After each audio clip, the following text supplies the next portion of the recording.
Hey, this is Ben, and today I just want to show a game between Fischer and Reshevky from 1958. Fischer's white, Reshevsky's black, and the opening is the open Sicilian but accelerated dragon. After the pawns get traded, black plays g6 first, preparing bishop g7 to attack the knight. And white simply guards the knight. Black brings his knight out to attack the pawn, and bishop c4 is a pretty aggressive move, aiming at the black king. He brings it back to b3 for a little safety, and knight a5 is premature because pawn to e5 hits the knight. Knight h5 loses to g4. That loses a piece. So black should have played d6 last move, guarding e5, but he didn't play d6. And now you might want to pause your video. White has a winning move. If I'm white here, I'm looking at really aggressive moves like knight e6, pawn e6, or bishop f7. The reason bishop f7 is winning because after rook f7, knight e6 hits the queen, and the bishop would take it on b6, the knight would take it on c7, and the queens are lined up. So if you take the knight, the queens get traded. But by traded, I mean black loses his queen. So king takes f7, knight e6 still works.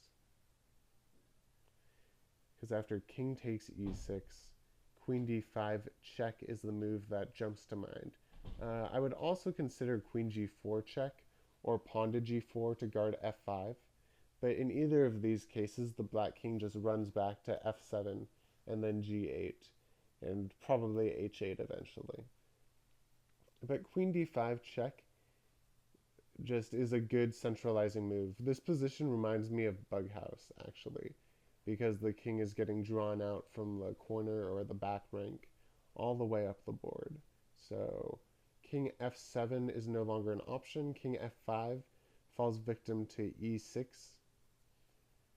There are two ways the black king could run in this line: f6, bishop d4 checkmate, or g4. And here it's just like h3 and g3 is winning. That's checkmate also. So in the game, the king didn't actually take.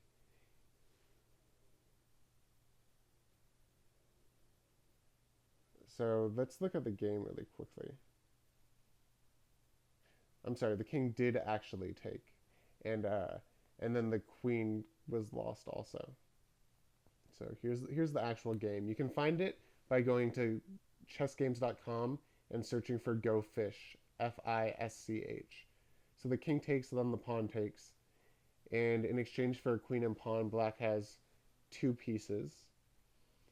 And he does a pretty good job at using them together. He gets the pawn back there. So hope you enjoyed, and yeah, thanks for watching. All right, bye.